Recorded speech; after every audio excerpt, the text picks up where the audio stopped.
Dentro da tua geladeira tem muito frio ou pouco calor? E o que ondulatória tem a ver com frango assado? Tem ímãs no liquidificador? Por que deslizar no gelo é mais fácil que rolar no asfalto?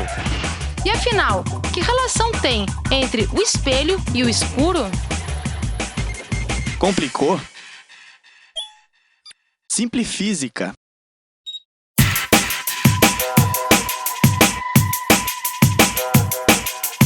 Pedra, papel e tesoura.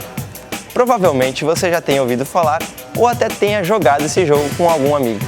Aparentemente, ele não tem importância alguma no nosso meio, mas se aprofundarmos no nosso olhar, perceberemos que ele pode ser fundamental na harmonia entre alguns ecossistemas.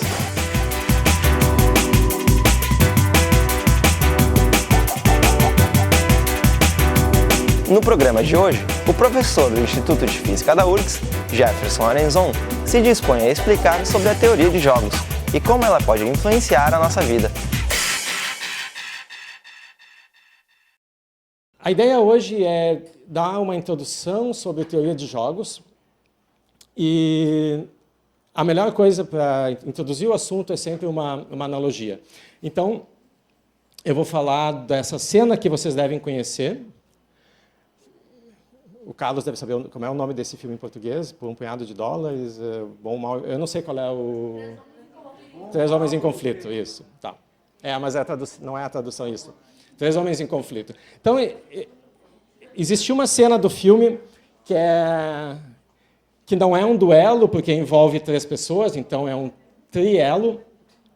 E o Clint Eastwood, ele tem ouro escondido, ele escreve a localização desse ouro num papel e bota aqui no meio.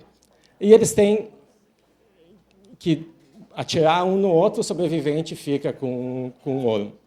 Então, cada um deles precisa escolher a sua estratégia. Então, esse é o primeiro conceito importante, o conceito de estratégia, que vai ser escolhido em função da habilidade de cada um e do que eles conhecem da habilidade dos outros. Tá? Então, eu tenho dois alvos possíveis. Então, eu vou dizer, bom, eu vou atirar naquele da direita por causa disso, disso e disso. Tá? Então, cada um vai tomar a sua decisão. Tá? Eu acho que ninguém consegue ler o que está escrito, mas é exatamente isso que eu falei. Tá? Então, esse é o primeiro conceito, o conceito de estratégia. O resultado desse jogo, o resultado final, não depende só da minha escolha, não depende só da estratégia que eu escolhi, mas depende também da estratégia dos outros. Tá? Então, o resultado do jogo ele depende do contexto onde eu estou.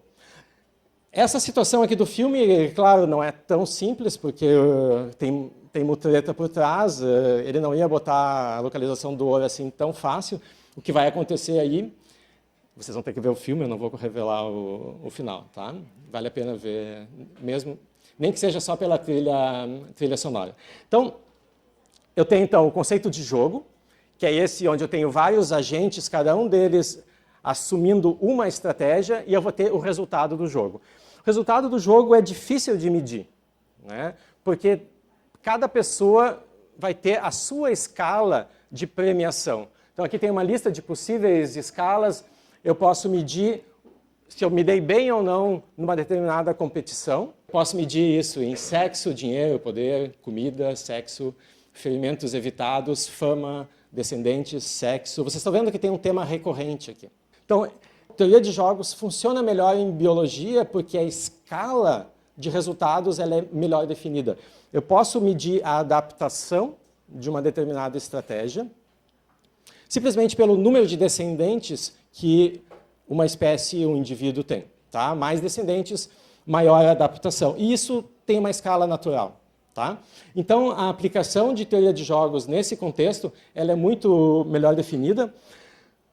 Teve o trabalho super importante do John Nash, que morreu há alguns meses, onde ele estabeleceu, ele ganhou o Nobel por causa desse trabalho de uma página que ele publicou, foi o Nobel em Economia, tá? Então vocês já podem ter uma ideia da importância do trabalho, onde ele estabelece a existência de um estado de equilíbrio nesse caso.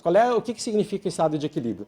Então, eu tenho uma situação onde cada agente escolheu a sua estratégia e essa escolha é a melhor possível, no sentido de que se qualquer um deles se mudar de estratégia, piora. Tá?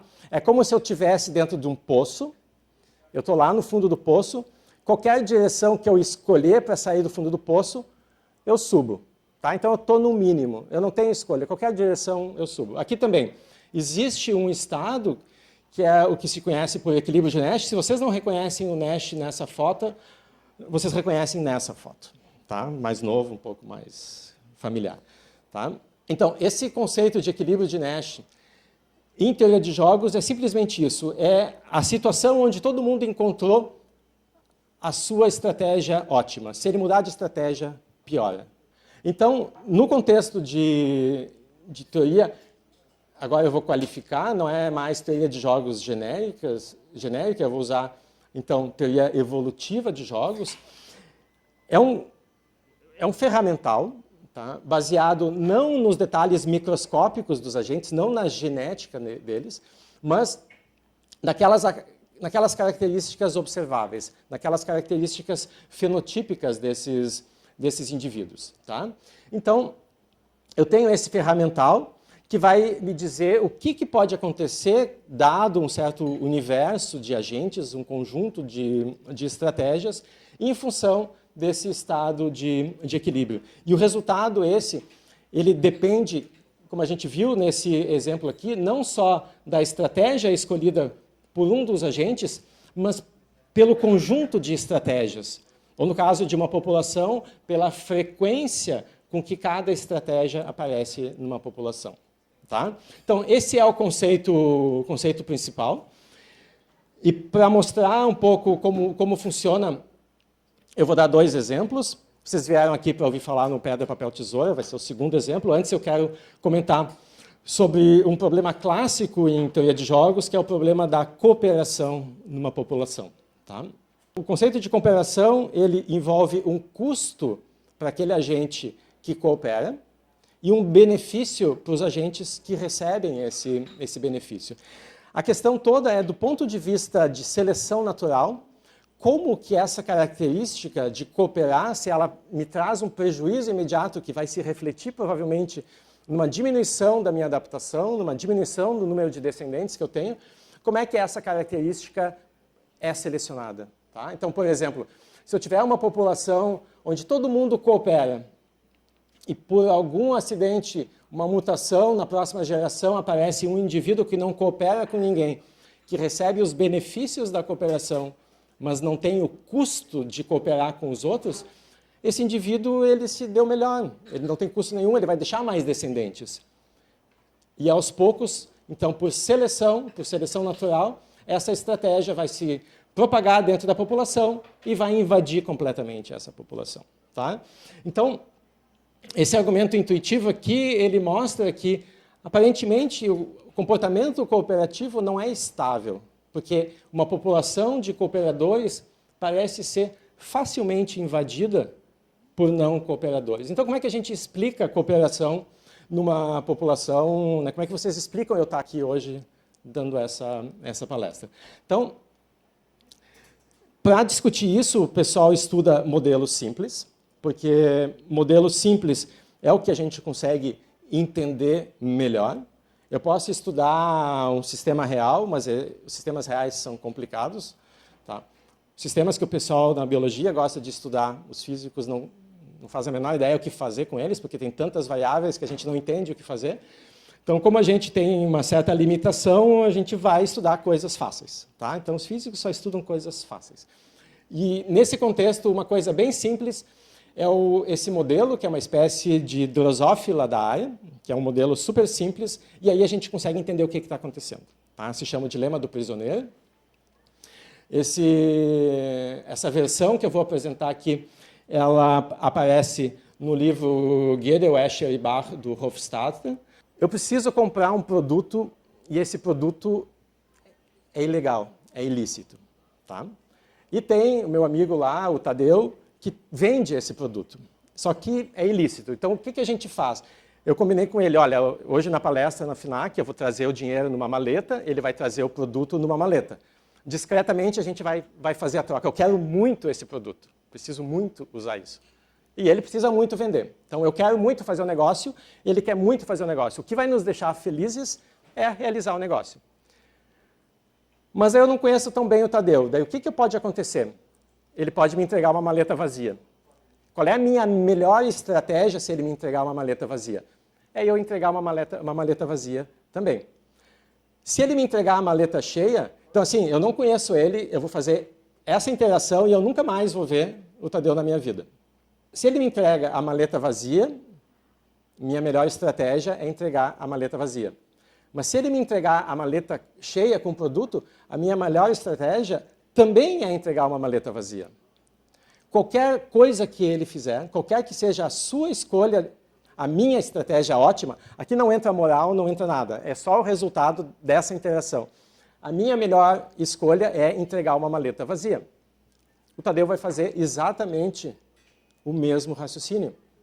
E vai chegar à conclusão que, para ele, a melhor coisa é entregar uma maleta vazia. Ele vai entregar uma maleta vazia, eu também, a gente vai embora, vai chegar em casa e cadê?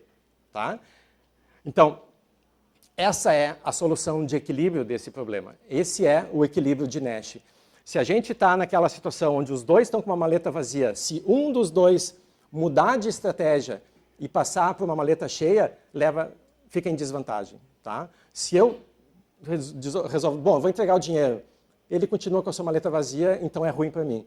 Se ele unilateralmente decidir entregar a maleta cheia, vai ser ruim para ele. Então, né, essa situação é a situação de equilíbrio, mas não é a situação que otimiza o resultado de todo mundo. Tá? Então, essa é a situação do dilema. Tá? Não cooperar dentro do contexto do dilema do prisioneiro, é a melhor estratégia. Então, a pergunta que o pessoal se fez é, bom, então, quais são os mecanismos que a gente pode invocar para explicar a cooperação? Bom, existem vários mecanismos propostos. O mais imediato, o mais simples, é o que se conhece por reciprocidade por parentesco. Então, eu compartilho os mesmos genes que os meus pais, os mesmos genes que os meus filhos. Então, cooperar com eles é uma maneira de propagar, de aumentar a probabilidade daqueles genes permanecerem na população. Tá? Então, é natural eu cooperar com eles por causa disso. Outro mecanismo possível é a reciprocidade direta. Eu coopero com uma pessoa porque eu sei que, na sequência, ela coopera comigo. Tá? Então, agora, assumindo interações repetidas, não uma única interação, mas uma sequência de interações, reciprocidade direta é um mecanismo possível. Não precisa ser direta, pode ser indireta, eu coopero com uma outra pessoa que eu não conheço, porque esse ato é público e uma outra pessoa que sabe disso, sabe que eu sou um cara legal, acaba cooperando comigo, então eu recebo um benefício em troca, mesmo que não seja da mesma pessoa a qual eu ajudei. E um outro mecanismo bastante usado também é o que se conhece por reciprocidade em rede, que é eu coopero com aqueles outros agentes que estão perto de mim por bastante tempo. Então, se cria uma correlação e, naturalmente, aparece cooperação. Então, é desse mecanismo que eu quero dar alguns exemplos. Esses morcegos, eles são morcegos vampiros, eles saem, caçam alguma vaca, alguma coisa, algum animal, e retornam para a sua caverna. E, em geral, eles se alojam nas mesmas posições, ou muito perto daquelas posições todos os dias.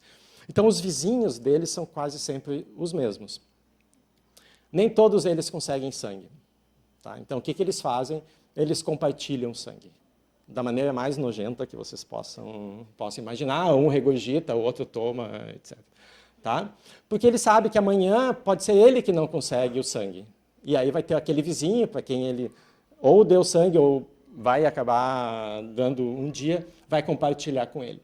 É a presença estendida no tempo, é aquela correlação que se cria, que faz com que esses laços de cooperação apareçam nessa população. Um outro exemplo é o que aconteceu durante a Primeira Guerra Mundial. A Primeira Guerra Mundial, vocês sabem que foi uma guerra quase estática, eu não tinha aqueles movimentos, por causa que os aviões eram eram rudimentares. A maior parte dessas guerras, dessas batalhas, eram travadas entre trincheiras, então eles cavavam esses labirintos de túneis. Aqui tem uma foto aérea. Então aqui é o front francês, alemão, eu acho. Então aqui vocês têm um conjunto de trincheiras, aqui outro. Essa região aqui no meio é o que se conhecia por terra de ninguém, que a chance de sair vivo daqui era muito, muito pequena.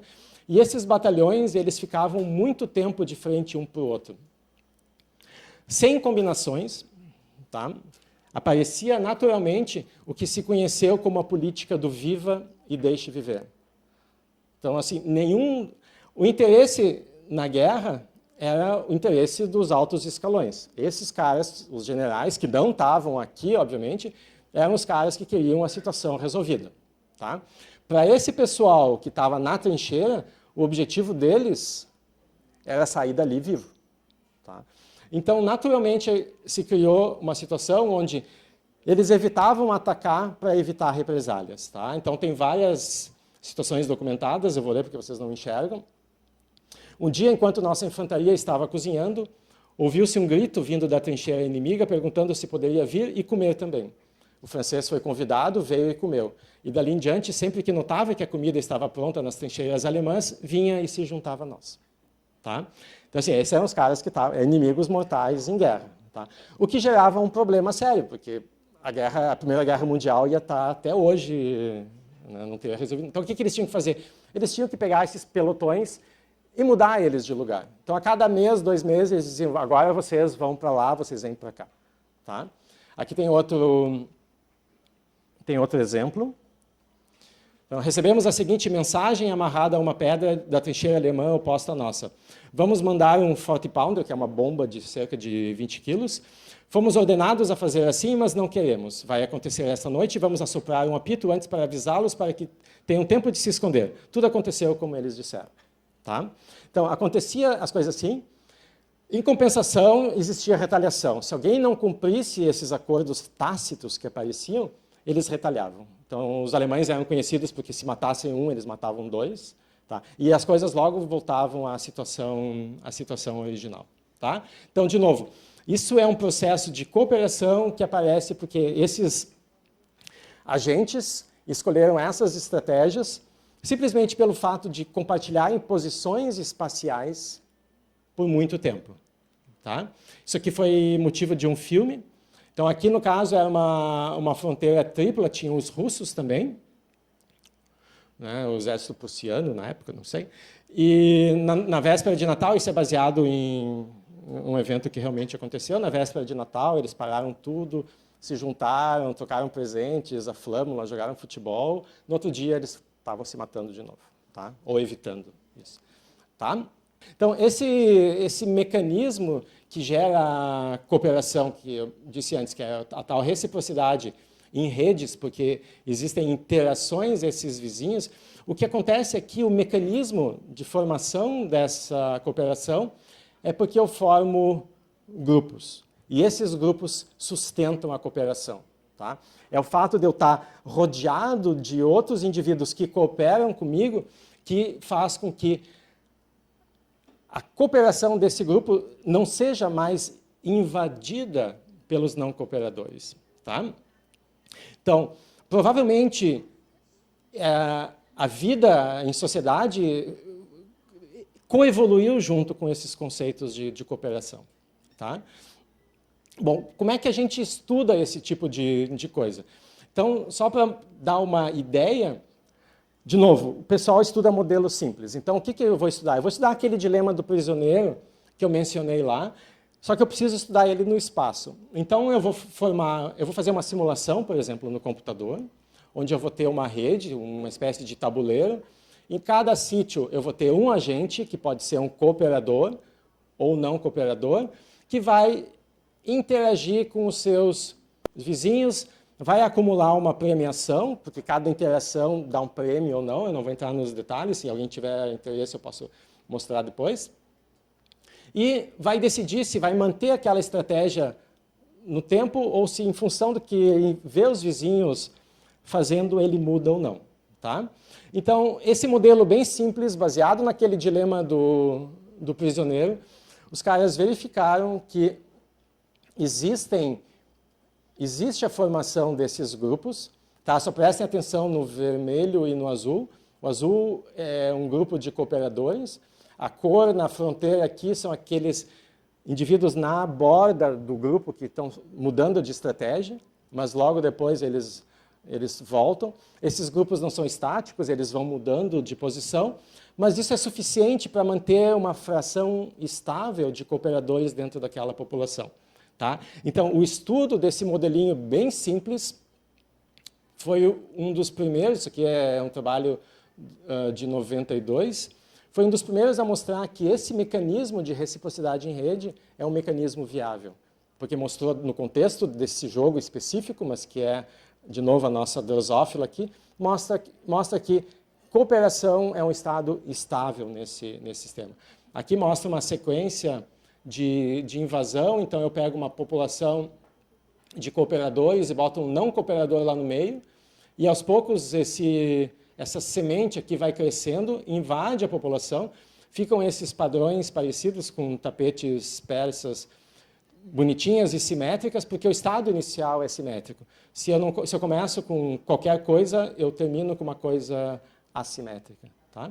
Então, e esses estados, eles não desaparecem, eles ficam mudando constantemente e os azuis não desaparecem da população, nem os vermelhos. Coexistem as duas estratégias. Tá? Então, isso aqui é só um exemplo para não só introduzir a teoria de jogos, mas mostrar o que o pessoal faz, embora eu não tenha mostrado a parte técnica, tá? Mas dá uma ideia de qual é o interesse do ponto de vista de pesquisa hoje nessa área. Tá?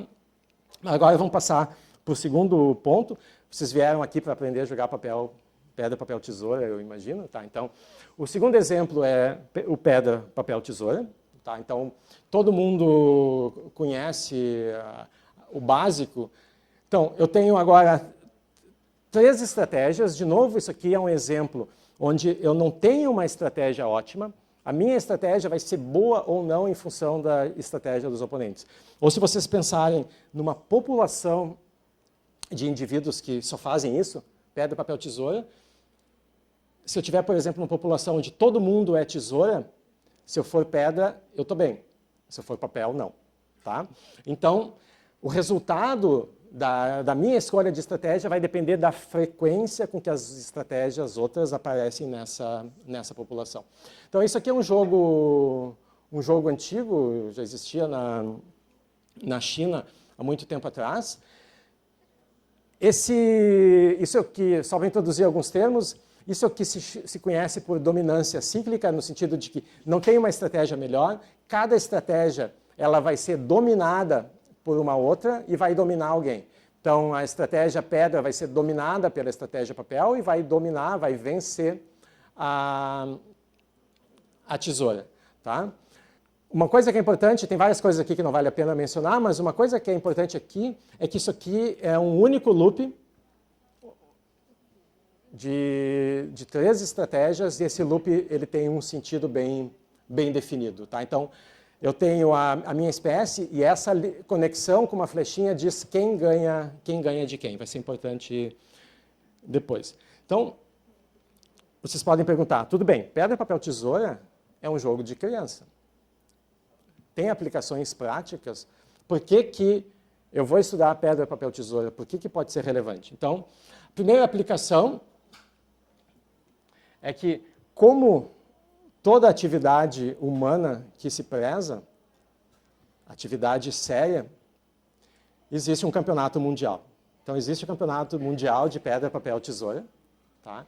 Então, aqui tem o logotipo da Associação Mundial, da Sociedade Mundial de Pedra, Papel, Tesoura, esse aqui, Sociedade Americana.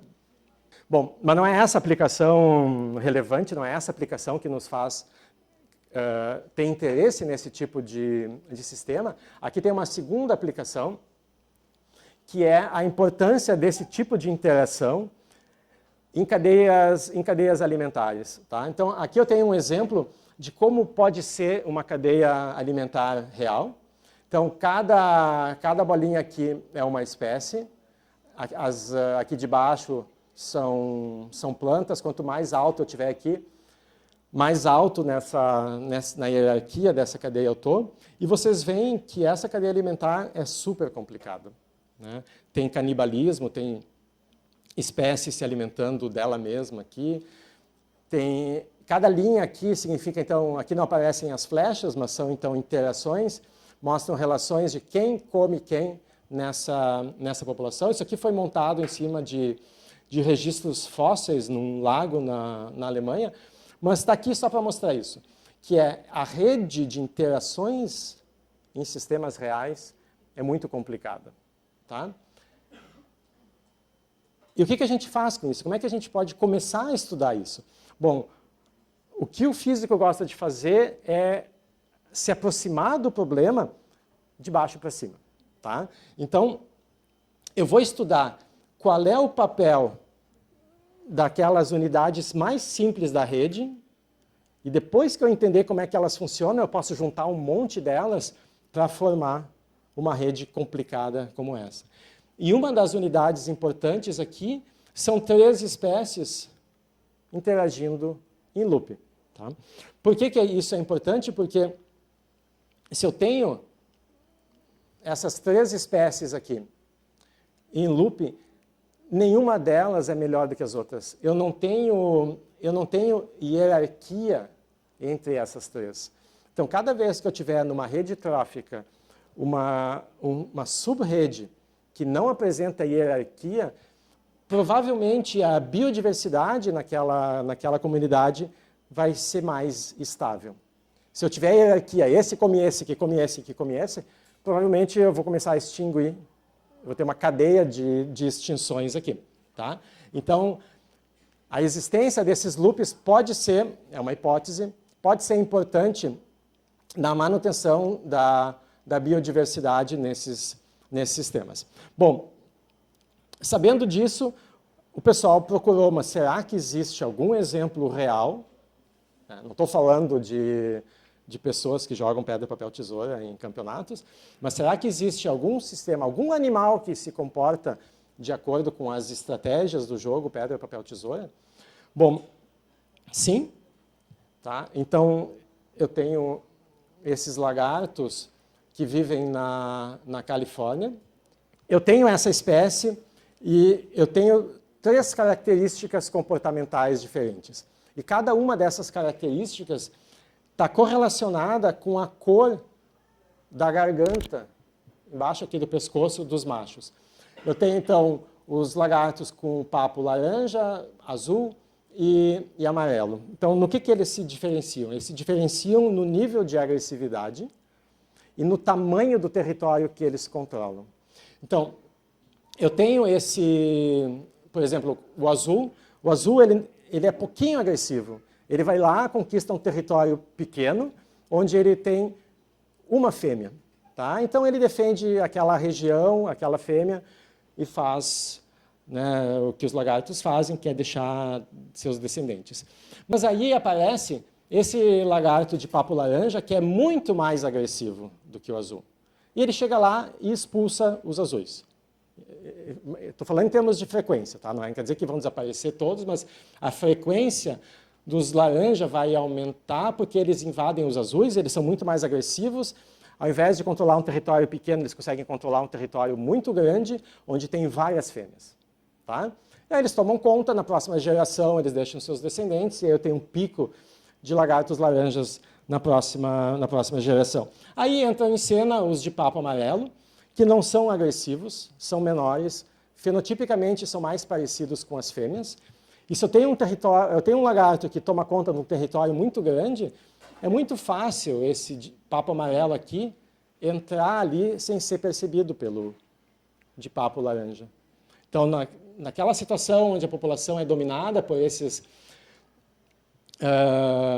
grandalhões violentos aqui, provavelmente os de papo amarelo vão entrar, vão copular com as lagartos fêmeas e vão deixar seus descendentes.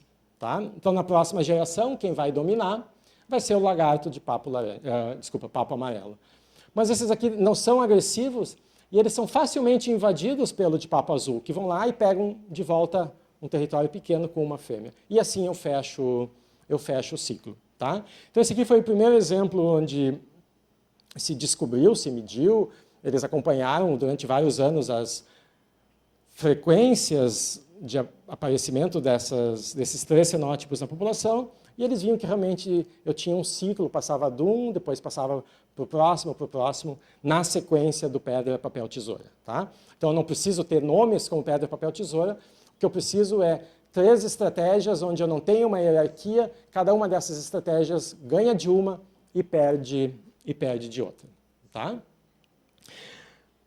Mas aí eu posso generalizar.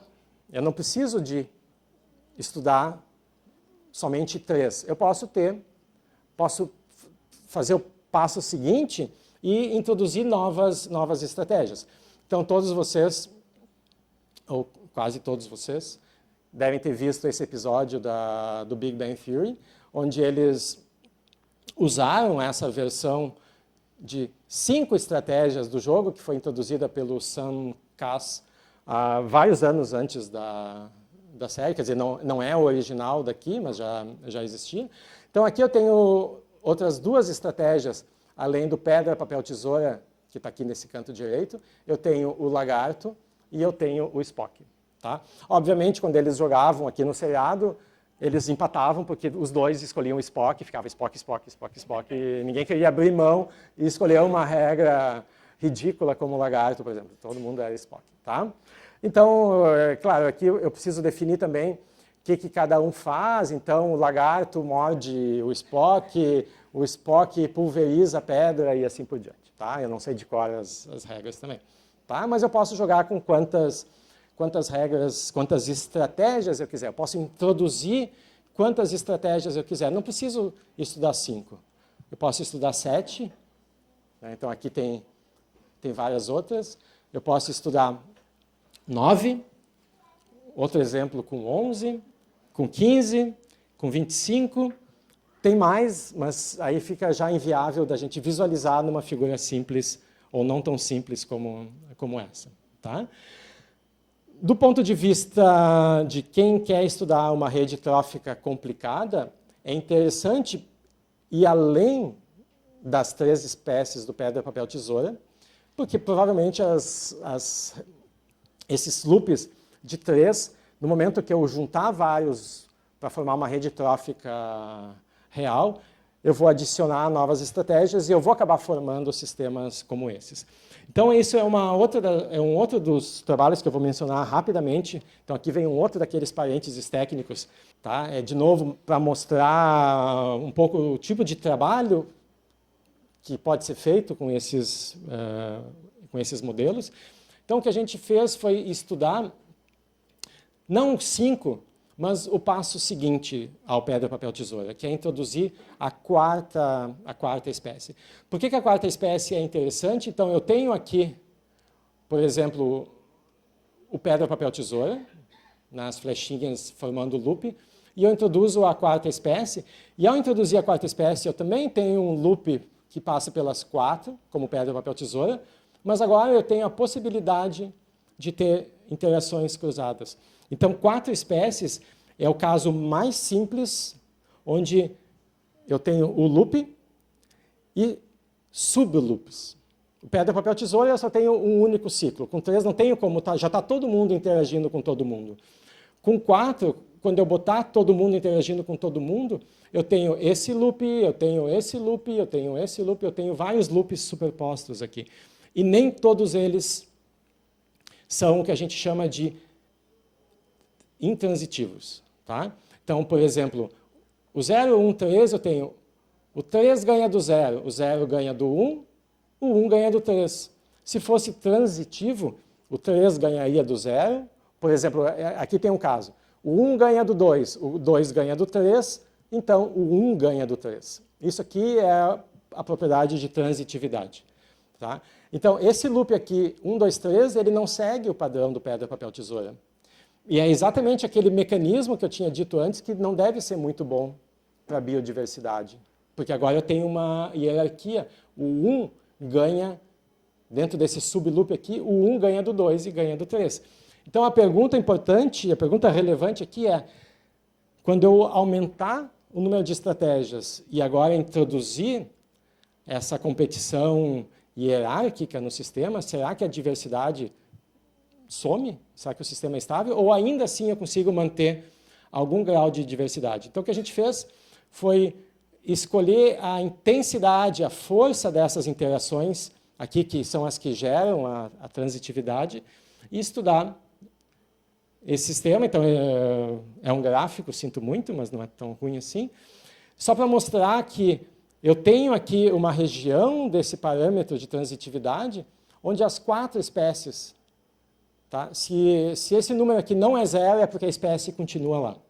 Então, aqui a espécie 2 vai para 0, então aqui ela desapareceu, ficam as outras 3 fazendo pedra, papel, tesoura, mas dentro dessa região, que é razoavelmente grande, é um intervalo amplo dos parâmetros, eu tenho coexistência das 4 espécies. Então, mesmo quando eu não tenho hierarquia, mesmo quando eu tenho hierarquia no sistema, ainda assim eu mantenho a biodiversidade. Tá? Então, só para mostrar que a gente pode fazer um trabalho sério. O trabalho sério significa que tem gráficos. Mas vamos voltar à pergunta que trouxe vocês aqui. Tá? Que é, né, porque vocês, o objetivo da vida de vocês é ganhar naquele pedra, papel, tesoura que vocês jogam todo domingo depois do churrasco. Né? Qual é a estratégia melhor? Qual é a estratégia ideal? Como é que eu ganho no pedra, papel, tesoura? Tá? Bom, aí depende um pouco de quem vocês escutam.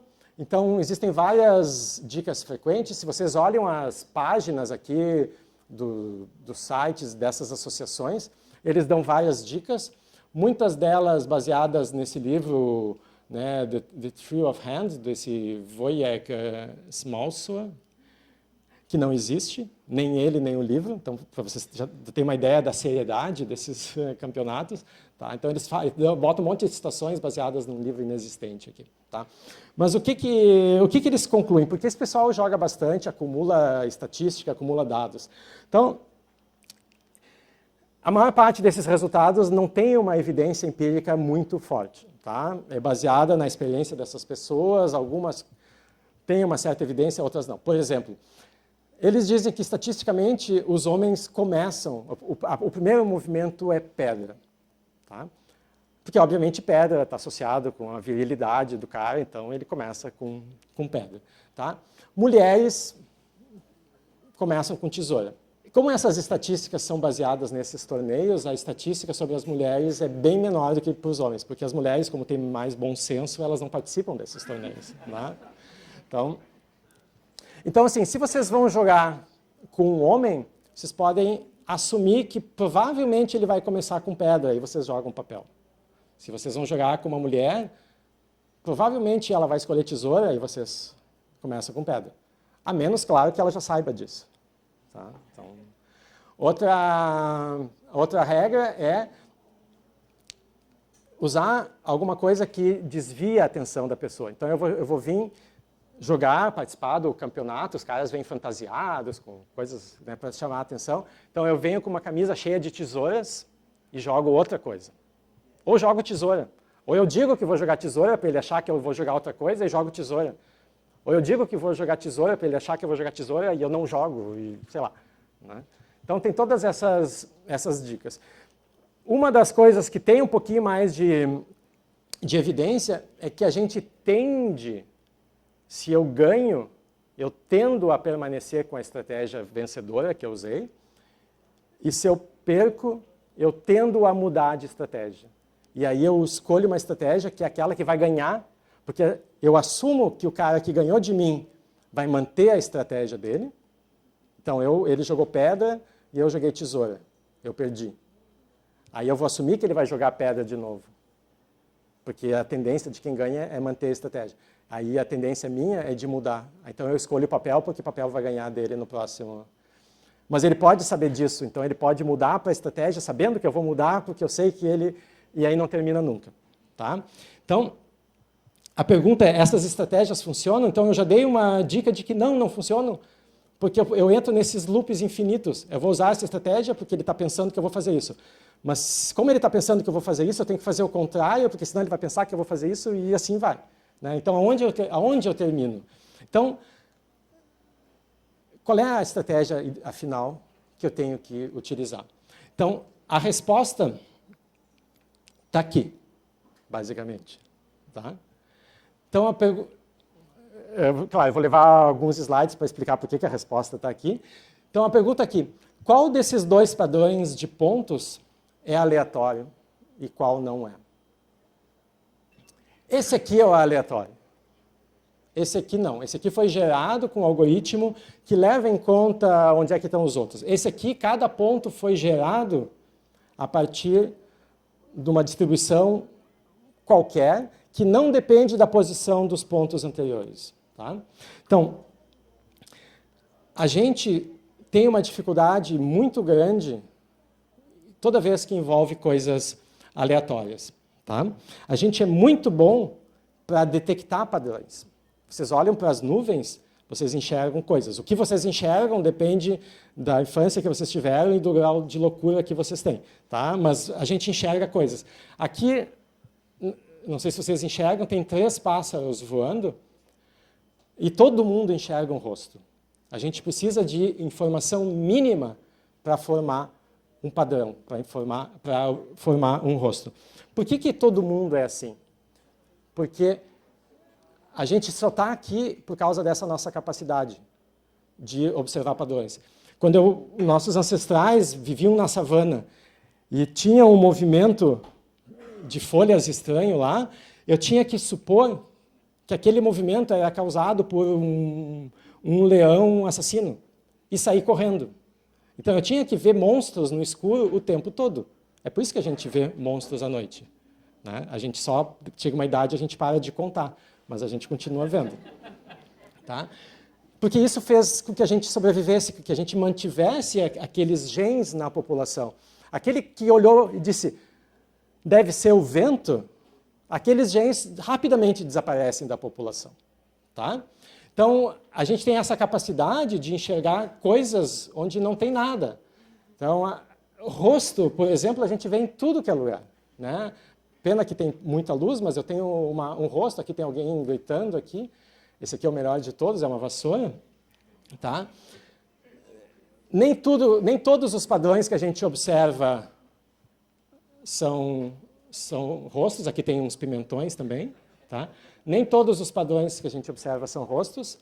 Aqui é um tronco, mas é o ET do filme. Tá? E nem todo padrão aleatório que a gente vê é uma cara. Né? Aqui eu tenho um sofás, 2 poltronas. Tá? E a única coisa que dá para ver aqui são essas 2 poltronas. Tá? Então, por que isso é importante para o Pedra, Papel, Tesoura? Bom, quem se deu conta pela primeira vez foi o Claude Shannon. Claude Shannon é um dos grandes nomes da informática. Ele foi um dos caras que desenvolveu a teoria da informação.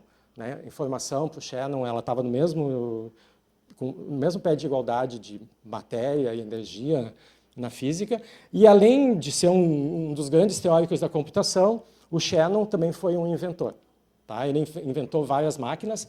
Essa aqui é uma das máquinas que ele inventou, que ele chamou de a máquina definitiva. Tá? E essa máquina faz o seguinte, vocês encontram modelos para vender nesses sites chineses. Vocês apertam aqui o botão, a tampa abre, aquela mão sai, aperta o botão e ela fecha. Vocês apertam o botão, abre, a mão sai, aperta o botão e fecha. É só isso que faz a máquina. Tá? Então, essa é considerada uma das grandes invenções dele, mas não é essa que eu vou falar. Tá? Eu sempre esperei a oportunidade de poder mostrar isso num seminário, usei aqui. Mas a máquina que eu quero falar é essa máquina aqui. Aqui, de novo, tem aquele fenômeno de pareidolia que eu mostrei antes, porque eu também vejo 2 olhos, o nariz, e esse botão aqui é uma língua para fora. Tá? Por que essa máquina está mostrando a língua para a gente? Então, essa máquina foi uma máquina que o Shannon inventou, isso na década de 50, e eles chamavam da máquina que lia mentes. Basicamente, é uma máquina que joga par ou ímpar com a gente. Tá? Eu vou dizer depois por que isso não é idiota, por que isso não é trivial. Então, o que a máquina faz? Vocês escolhem, então... Na verdade, o que ela faz é baseado num outro jogo, que é de 2 moedas. Cada um escolhe cara ou coroa. Se as duas são iguais, um ganha. Se uma é cara e outra é coroa, o outro ganha. Tá? Mas é o equivalente do par ou ímpar. E essa máquina, ela jogava com as pessoas. E ela mantinha, década de 50, ela tinha 16 bits de informação. Tá? Se vocês não sabem o que é isso, não importa, só quer dizer pouquíssimo. Tá? Pouquíssimo. E ela tinha memória suficiente para guardar os últimos resultados dos jogos com aquela pessoa. Então a pessoa ia ali e jogava uma longa sequência com a máquina. E a máquina tirava a estatística do que aquela pessoa fazia quando tinha uma sequência de 2 jogos. A pessoa escolheu cara, ou par, e o que ela fez depois? E tirava o padrão dessa pessoa. E com isso, ela, super rudimentar, mas com isso ela ganhava 65% das vezes. Se a gente joga par ou ímpar e a escolha é aleatória, cada um vai ganhar metade das vezes. A máquina usava o fato da gente ser absolutamente incapaz de gerar uma sequência aleatória para ganhar. Tá?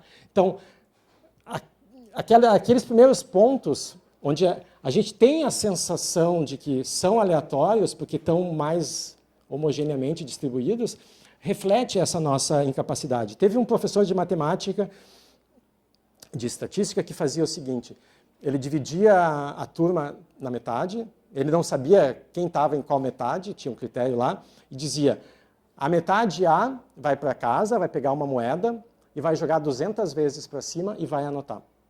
A outra metade vai inventar a sequência de cara ou coroa e vai escrever. Aí no outro dia ele recebia, ele olhava, esse aqui é inventado, esse aqui jogou, esse aqui é inventado, esse aqui jogou. Só olhando a sequência. Tá? Por quê? Porque nós somos muito ruins para inventar uma sequência que pareça aleatória.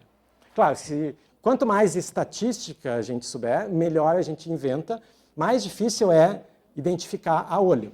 Tá? Mas existem outros testes que identificam. O que ele olhava?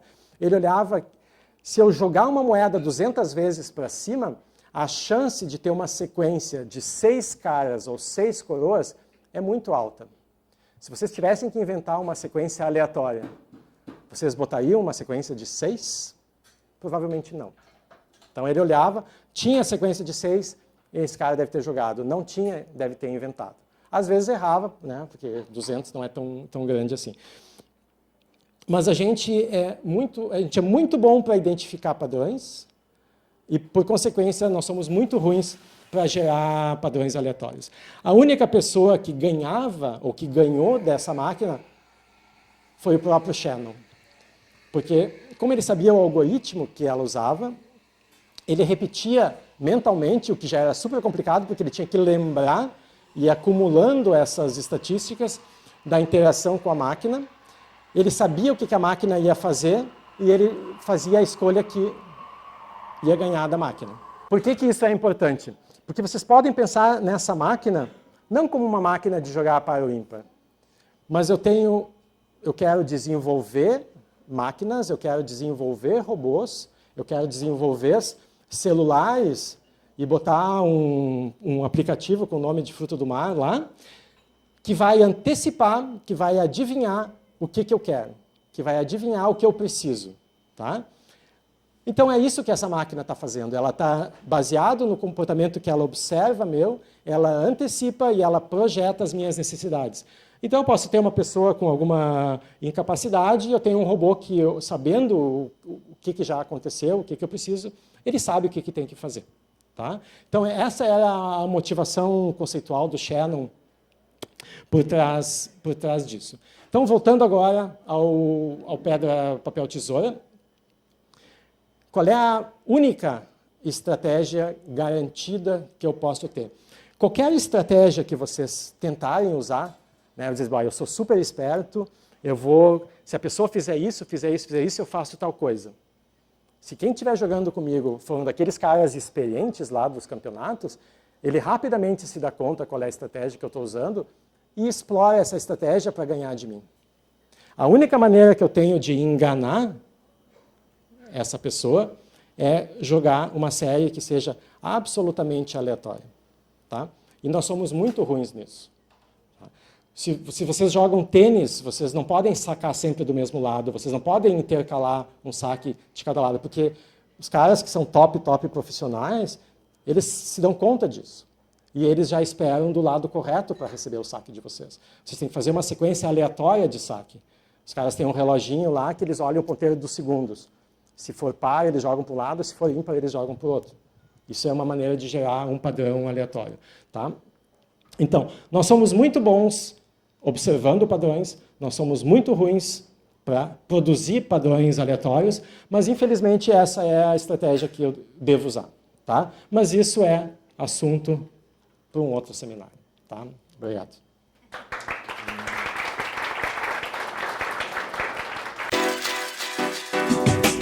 E aí, gostou do Simplifísica? Você pode assistir mais no canal da URGS TV no YouTube. É youtube.com/urgstv. É só acessar e escolher o programa que você quiser.